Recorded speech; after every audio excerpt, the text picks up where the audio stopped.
Алмазбек Атамбаев өкмөттү таратуу боюнча жарлыкка кол койду. Дүйшөмбү күнү КСДП фракциясы расмий түрдө коалициядан чыга тургандыгын билдирген. Аталган фракция көпчүлүк коалициядагы Акаевчи, Бакиевчи делгендер жана мародерчулукка шектелгендер менен бир боло албай тургандыгын айткан. Ал эми бүгүн жогорку кеңеште көпчүлүк коалициясынын тараганы тууралуу расмий жарыяланды. Парламенттик көпчүлүк коалициясы статусун жоготкондугуна байланыштуу Кыргыз Республикасынын жогорку кеңешинин регламенти жөнүндө Кыргыз Республикасынын мыйзамынын 14-чү беренесине ылайык Кыргыз Республикасынын жогорку кеңешинин парламенттик көпчүлүгүнүн коалициясы өз ишмердүүлүгүн токтоткондугун, ошондой эле 2015-жылдын 2-ноябрындагы коалицияга кирген КСДП, Кыргызстан, Өнүгүү Прогресс, Атамекен парламенттик фракциялар тарабынан кол коюлган коалициялык келишимдин күчүн жоготкондугун боюнча расмий жарыялайм. Эми өкмөттүн өкүлдөрү жаңылыктарды дайындалганга чейин милдетин аткаруучу болуп иштеп турушат. Парламенттеги көпчүлүк коалициянын бузулушу соңку саясий окуялар тууралуу кесиптешим Гүлүм Эркинбек кызы саясий илимдеринин кандидаты Чынара Эсенгул менен баарлашып келди. Саламатсызбы? Социал-демократтар менен жана Атамекен партиясы 2 айдан бери бири-бири менен тирешип келет да. Тирешүүнүн жыйынтыгында СДПК партиясы коалициядан чыгып кетип, жогорку кеңештеги саясий биримдик ыдырап кетти.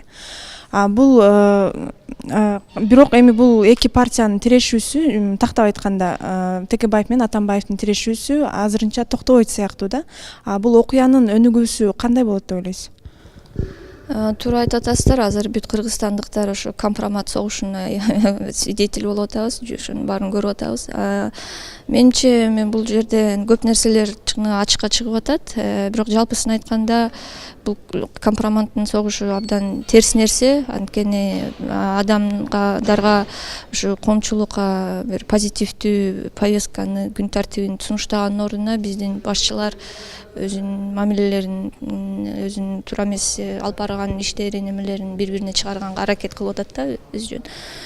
Бул жаштарга да жаман тарбия берип атат деген ойдомун. Бирок жалпысы эгерде саясий максаттар боюнча айтып кетсек, бул жердеги СДПКнын башынан эле ушу Атамекен менен баш кошушуп, жана былтыр шайлоо бүткөндөн кийин кичине мындай жазалмага окшошкон болчу да, ошондо элечи былтыр эле. Анткени ошондо эле билесиздер, президент пресс-конференция берип атканда Атамекен лидери жөнүндө бир нерселер айтылган ошондо эле, 1 жыл мурун.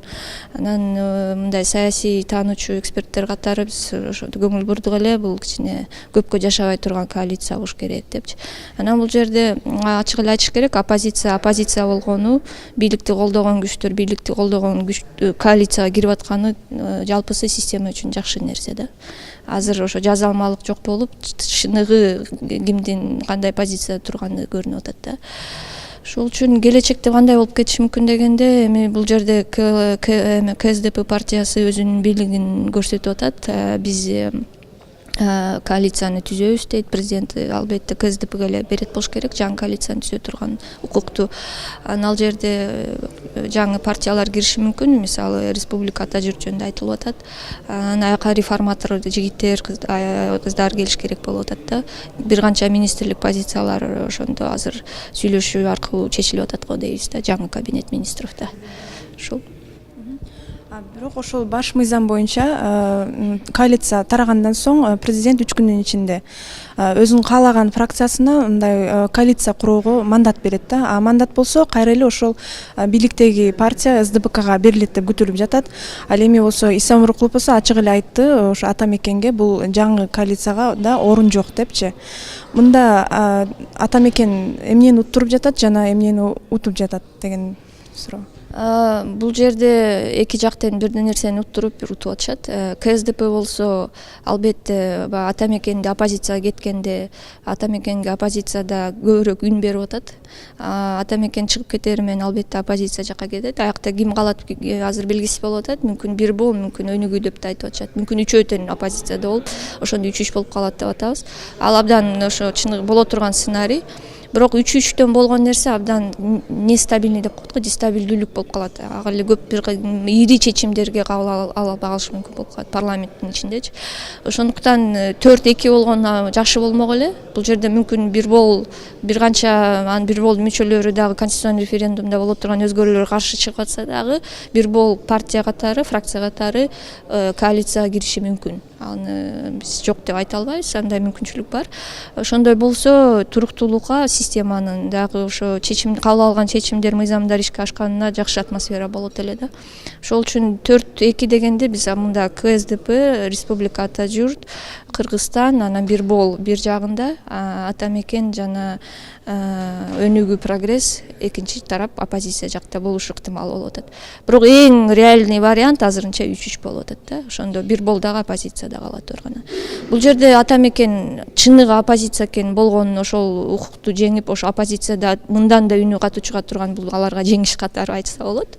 Мына болгондо 200-дөөнбөй коалицияда кирип, бирок бийликти колдобой, коалициянын чечимдерин колдобогону белгилүү болгон үчүн Иса Омаркулов биз мындай коалицияга катыша албайбыз деп чыгып атышат да. Ошол үчүн КСДП дагы бир нерсени утат, көп колдобогон партиялар чыгып кеткендиктен. Бирок ошол эле замат жана оппозициядагы чыныгы өзүнүн позициясын күчтүү айтканга ким болбосун оппозицияда ошондой мүмкүнчүлүк болот да. Анан элге дагы мындай туура түшүнүшөт эл дагычы, болгондой айтып аткандачы. Бийликтеги партия СДПК коалиция инструментин мындай канчалык натыйжалуу колдонуп жатат деп ойлойсуз? Менимче мен өзүм бир оюмду айтып кетейин. Бул жерде былтыр эле коалиция түзүлгөндө азыркы жазалма түрүндө түзүлүп калды деп айтпадымбы өйдө. Ошон үчүн менимче стратегиялык жактан ойлонуп келсек, КСДП туура эле колдонуп атат го дегени. Анткени мындай болду да, булар убакытты жеңип алышты. Былтыр Ата Мекенди чыдатпай ошо биометриканын негизинде өткөн шайлоону терс мындай жакка алып кетпегенге, шайлоону тааныганга, ички да дүйнөлүк да башка уюмдар тааныш үчүн, оппозиция мындайча айтканда шум кылбаш үчүн Ата Мекенди киргизишкен коалицияга. Ата Мекен биз баарыбыз бирибиз бийликти жакшы өзгөрүүлөр жасайбыз бийликке келгенде деген ошол ой менен келип атышат. Бирок ошондо эле жазалма экени билинип, бул убакыттын ичинде, бир жылдын ичинде мародерство болобу, башка болобу, ошо Ата Мекенге жана компроматты материалдарды топтошуп, фактынычы, КСДП өзүнүн бийликтеги кишилери бар да, ошол эле жана укук коргоо структураларында, прокуратура болобу, башкасы болобу да, материалды топтогондон кийин, өзүнүн позициясын күчтөгөндөн кийин эми азыр акырындан чыгарып атышат танычы.